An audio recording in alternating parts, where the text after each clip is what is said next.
Good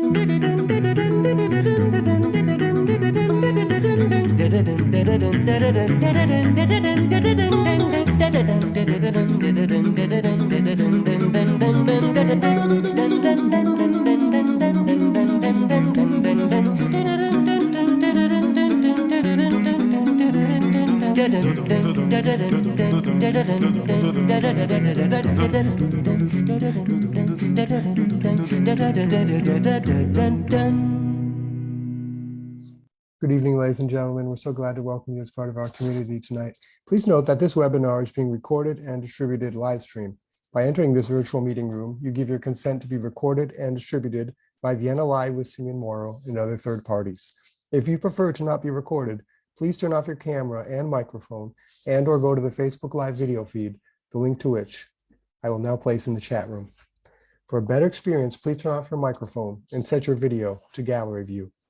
This show thrives on participant contributions, and all participants are encouraged to actively participate in this webinar by asking questions and making comments. To do so, please either write in the chat room, raise your hand, or turn on your microphone to say hi, and I will be pleased to include you, more than pleased, delighted to include you and your perspective in the conversation. Tonight, our featured guests are violinist MingHuan Xu, director of the Strings Program at Roosevelt University, and pianist Professor Winston Choi, director of the Piano Program at Roosevelt University. Together, MingHuan and Winston perform as the duo Diorama. Also joining us tonight is Dr. Lino Rivera, professor of music at St. Mary's College of California. We are very privileged that duo Diorama will perform a live recital just for us.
Breathtaking. Wow. Extraordinary. Wow. Very special. So, first of all, I'd like to ask each of you maybe to just say a little bit about yourselves. Hi, MingHuan, welcome. Can you tell us a little bit about yourself? Yeah, for sure. I'm gonna grab a chair and I'll be right back. Okay.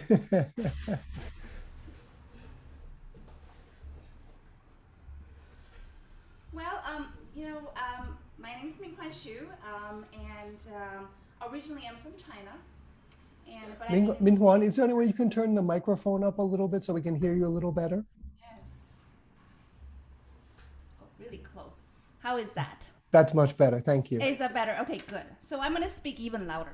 My name is MingHuan Xu, and originally I'm from China, and I've spent most of my life in the States. We settled in Chicago quite a few years ago. And so we are currently in downtown Chicago, and that's where I live, where we live, with our 10-year-old twins, a boy and a girl. And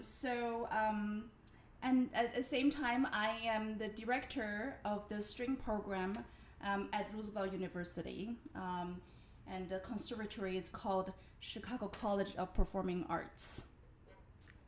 Okay. And Winston, can you tell us a little bit about yourself? Sure. I am originally from Toronto, Canada, and I've been in the US for 20 some years, 25 years plus. And we met in Chicago actually when we were both students at Northwestern University. And life took us to many different kinds of places, and we've been thrilled to be back in Chicago and to call this our not just our second home or our home away from home, but it is home for us now. And what you see in the background here is my office at Roosevelt University. This is known as the Gans Studio, which is, in a sense, it's a museum. Rudolf Gans was my predecessor 100 years ago, and this is a shrine in memory of him. So, I want to ask you about that. So, in when you were told you're getting a new office, you got a promotion, they said, but the stipulation is that you have to honor all of this decor and the spirit of this office in every sense. Yes, it's. I think what is amazing about this room, you, like I can't really bring the cameras up close to individual photos, but we actually have signed photographs from Ravel, Rubinstein, Yeah. Horowitz, Stravinsky. Yeah, the Stravinsky. list it goes on and on and on. And so just to be surrounded by these kinds of photos signed by those illustrious composers dedicated to Rudolf Gans, it's quite something. So in a sense, I don't want to touch anything on the walls here. So none of that is yours. No. Wow. But you're teaching there every day, and all of your students, they Exactly. follow your teaching.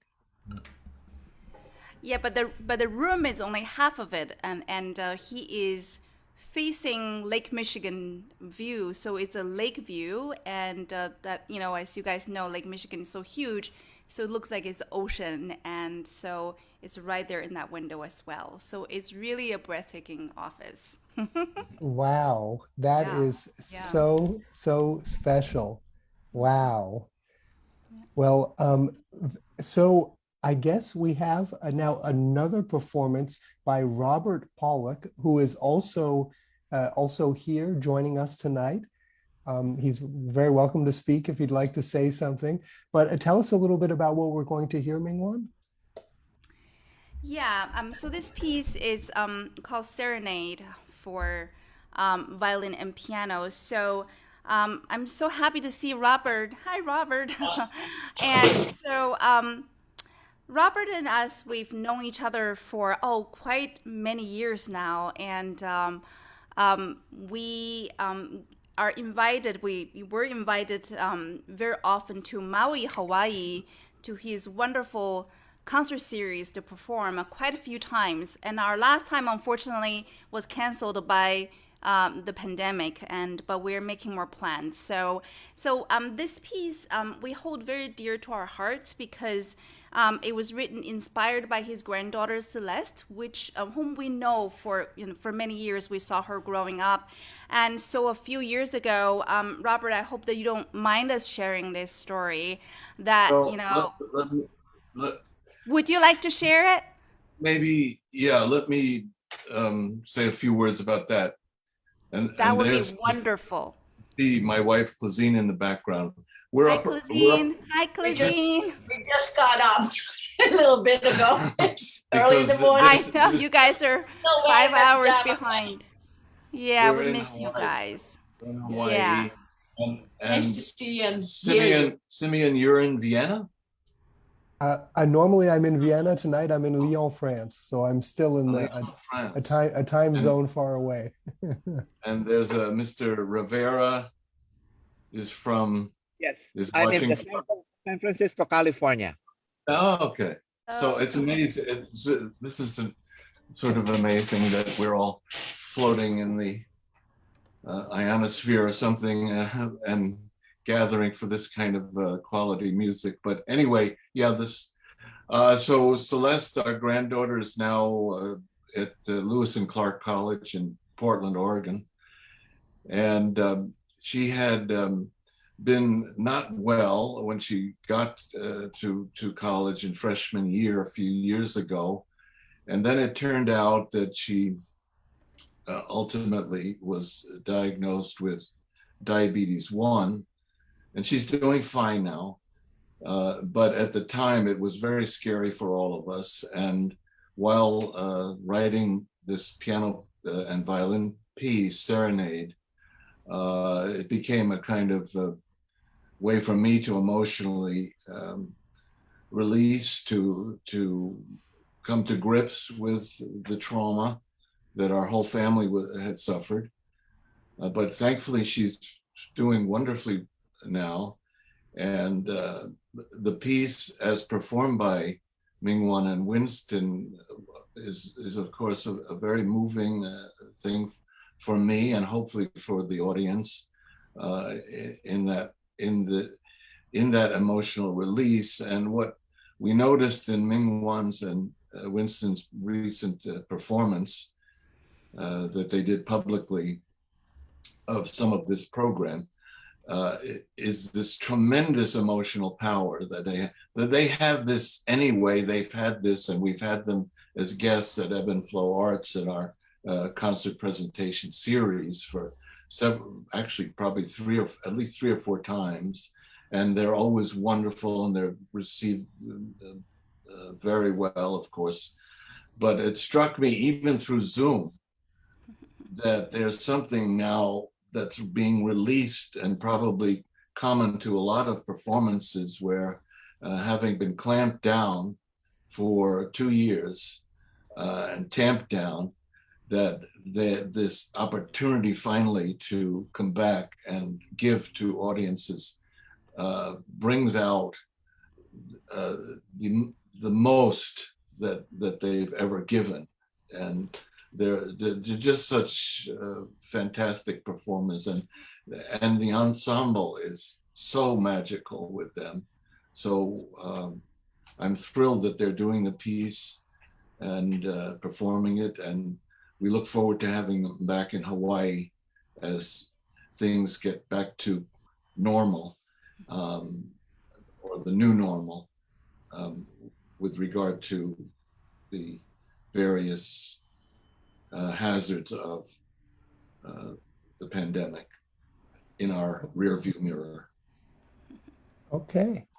So here we have a duo diorama performing Serenade for violin and piano by Robert Pollock, and it was premiered or composed in 2018.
Most beautiful.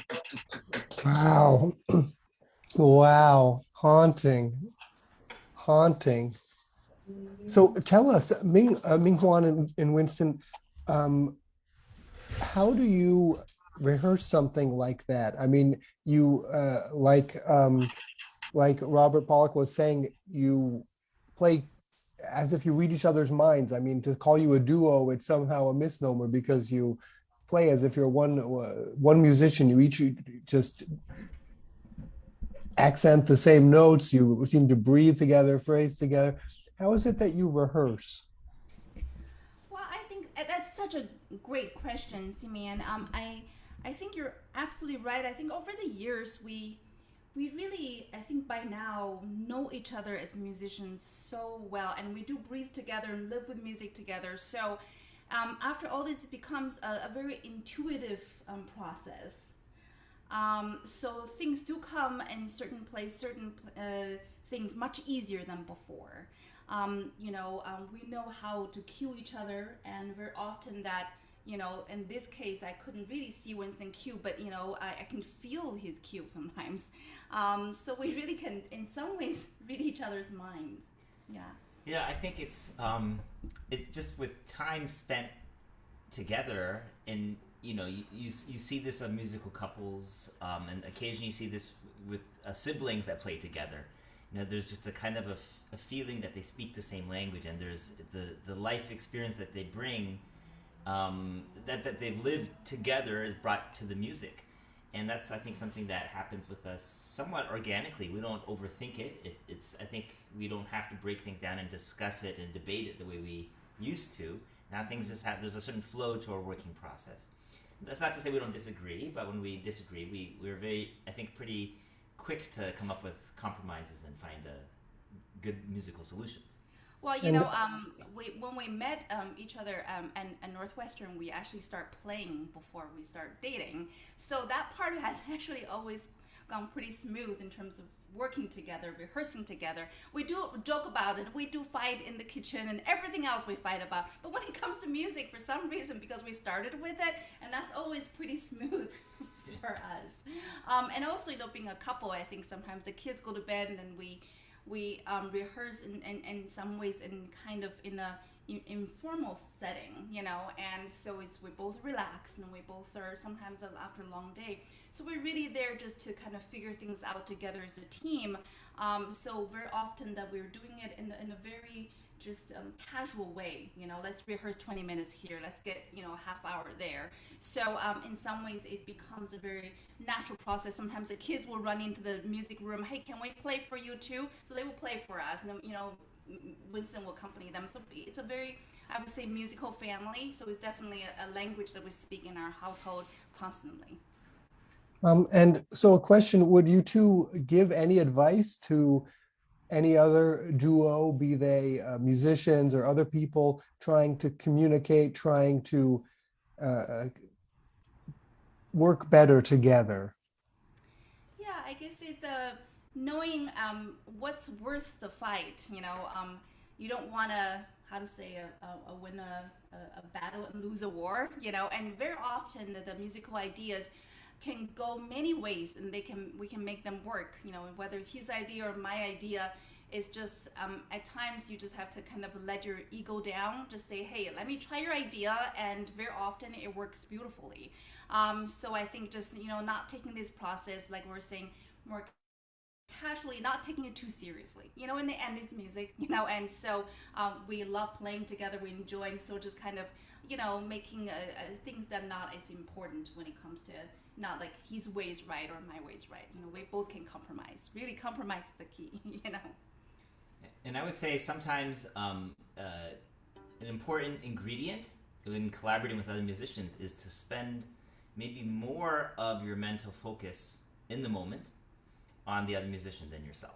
Because if most of our energy is on ourselves, we're not really collaborating. Yeah. We're just looking at it through our part, and somebody's interacting with it. But if you can somehow find a way to turn that energy more to your partner and bounce off that energy, that's one way we can find success as chamber musicians. And that could happen even early on in the process when you're sight reading. You can still be listening to others more than you listen to yourself. And I also think that we both have deep respect for each other as musicians. I mean, I respect Winston so highly, and I trust him, and we trust each other on stage and off stage. And so, speaking of respect and admiration, so the next piece, Simeon, that, Winston, why don't you tell, the story of how you come about with the piece? Sure. MingHuan has always loved different kinds of oldies as well as musicals, and she asked me to make an arrangement of Bernstein's Somewhere from West Side Story. And this is repertoire we don't typically play. It's not exactly what you would say, standard repertoire in terms of the violin, piano, canon, but it also is, we play a lot of music that would be more pushing the edge of what we typically hear these days. And this is in a piece that's kind of like what a lot of people used to do back in the day, would take a favorite tune of theirs and make a transcription so that they could play it themselves. So they're not necessarily experiencing music off of recording, this and that. And really, the art of transcription was because many of these performers / composers wanted to play the music themselves, and this is the best way to experience it because there wasn't recordings they could just grab off the shelf or search for. So MingHuan asked me to make an arrangement of Somewhere, and I started to, as I was playing with it, I thought, hey, this actually has certain quotations from Beethoven's Emperor Piano Concerto, the slow movement, and might as well combine those two together. And the next thing you knew, Somewhere Over the Rainbow started to kind of pop up, and I thought I'd make a little bit of a mashup, it's not really a medley, it's more just a kind of combining of these three ideas, Somewhere Over the Rainbow, and some Beethoven, and put it together in one free-flowing piece. Fantastic. So before we hear this, like you said, not really an arrangement, not really a medley of all those pieces. We have Dr. Lino Rivera would like to ask a question or make a comment. Lino? Yes. First of all, MingHuan and Winston, words of wisdom with regards to chamber music. I'm a chamber musician myself, and I teach chamber music. Words of wisdom, really, what you just said. My quick question right here is for MingHuan. I notice, I don't know if my eyes are just playing tricks on me, but are you a left-handed violinist? I think it's no. I mean, it's did it flip? By any chance it might be flipped. No, okay. But I'm just to answer your question quick. It's that I'm a regular violinist. No, oh, I'm not okay. Now I see. Okay, so I'm sorry. I say, oh my goodness, look at that. Okay, that was my quick question. Yeah. All right. Okay, fine. Thank you. I think we just switched back, though. Thank you for that. So I guess that was more of a curiosity than anything else. So there we have it. So here we have Somewhere by Beethoven, Bernstein, Harold Arlen, arranger, Winston Choi.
Wow.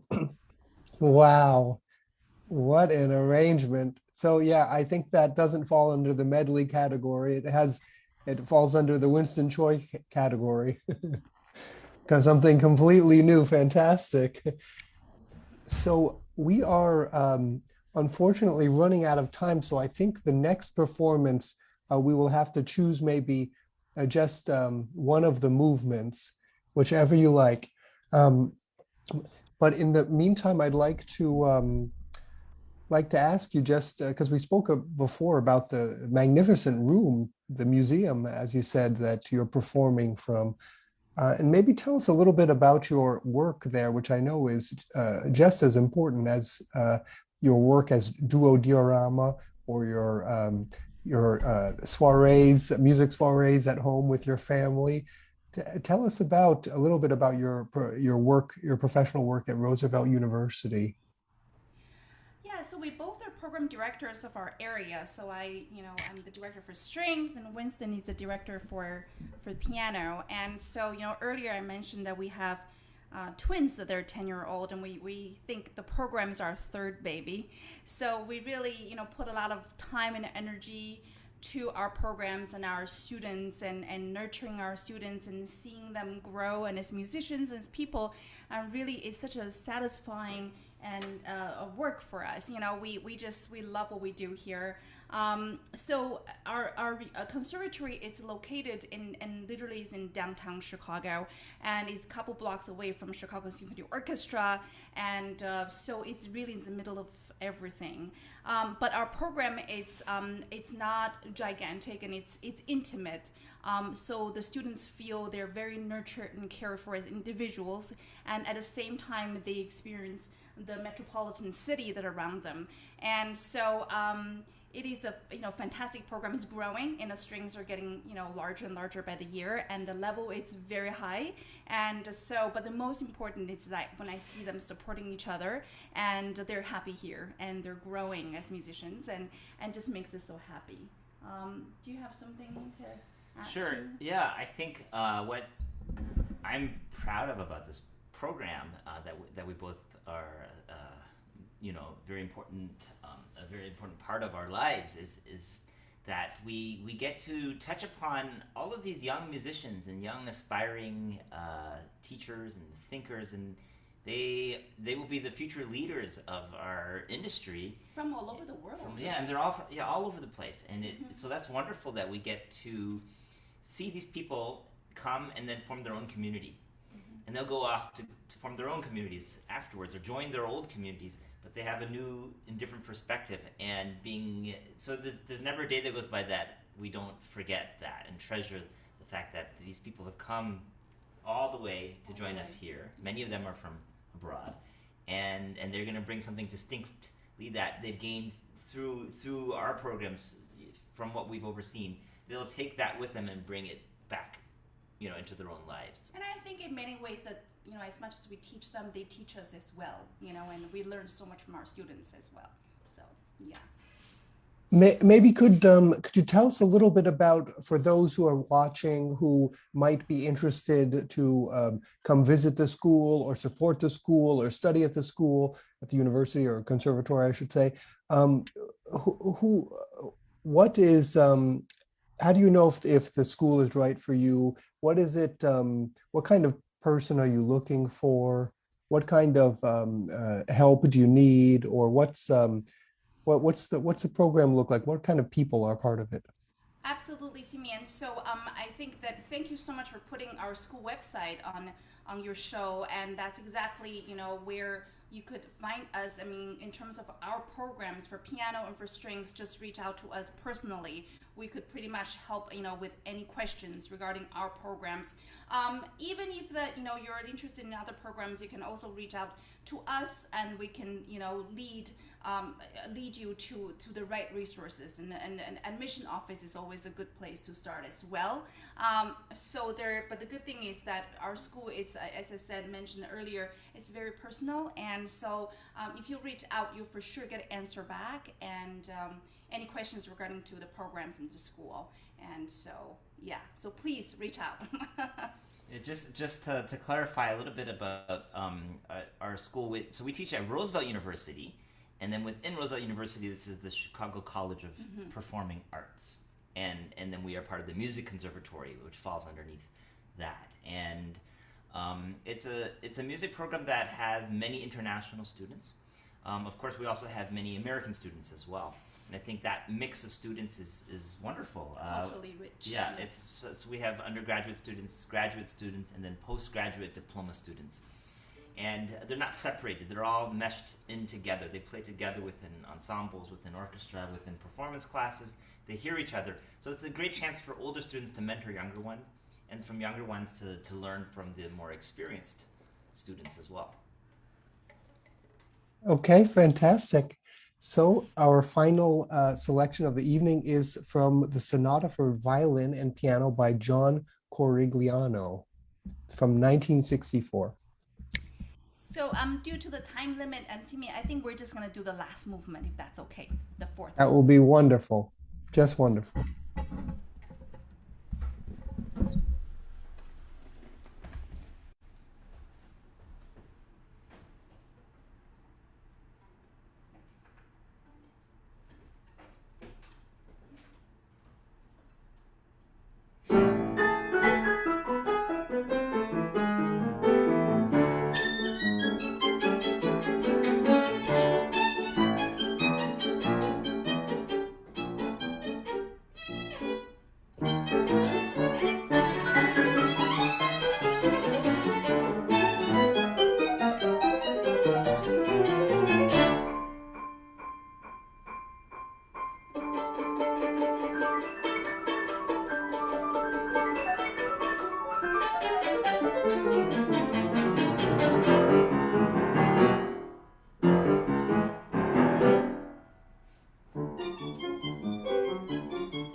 Bravi, wow, fantastic. Lots of applause from all of the participants.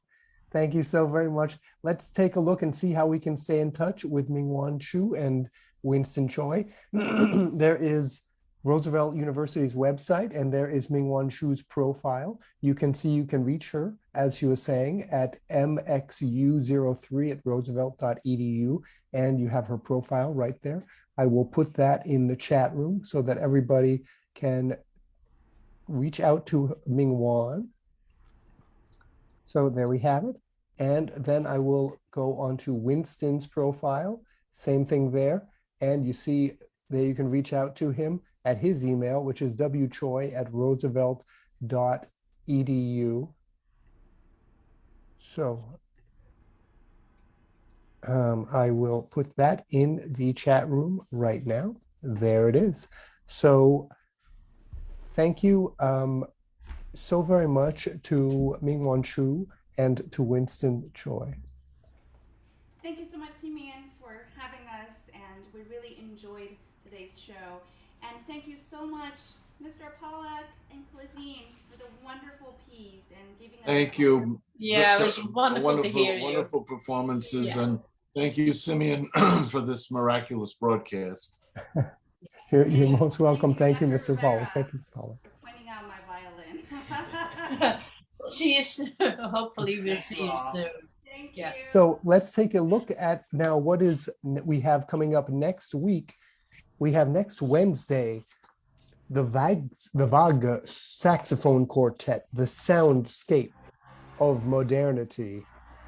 Around the latter half of the 19th century, a curious single reed instrument marched onto the Western music scene. The saxophone was promoted as the most efficient musical instrument ever invented. It was as agile as the clarinet, as versatile as the violin, and as powerful as the trumpet. Though the saxophone has yet to be inducted into the prestigious ranks of the symphony orchestra, its notable guest appearances in contemporary classics like Ravel's Bolero notwithstanding, connoisseurs revel in the latent potential this industrial age instrument brings to the soundscape of modernity. The Waage Saxophone Quartet is a premier ensemble that dedicates most of its sold-out performances to presenting the newest music for saxophone. Come welcome the Waage Quartet to our show and experience yourself the soundscape of tomorrow. As always, all information about upcoming shows may be found at www.simeonmoro.com. Once again, thank you so very much to the duo Diorama, that is violinist MingHuan Xu and pianist Winston Choi. Thank you very much to Robert Pollock for joining us and for his composition. Thanks to Professor Lino Rivera. Thanks very much to Agnieszka Rivolet for her support of this show. Most of all, thanks to you, our participants, who make it all worthwhile. From Lyon, France, Chicago, Illinois, San Francisco, California, and Hawaii, goodbye and see you next Wednesday.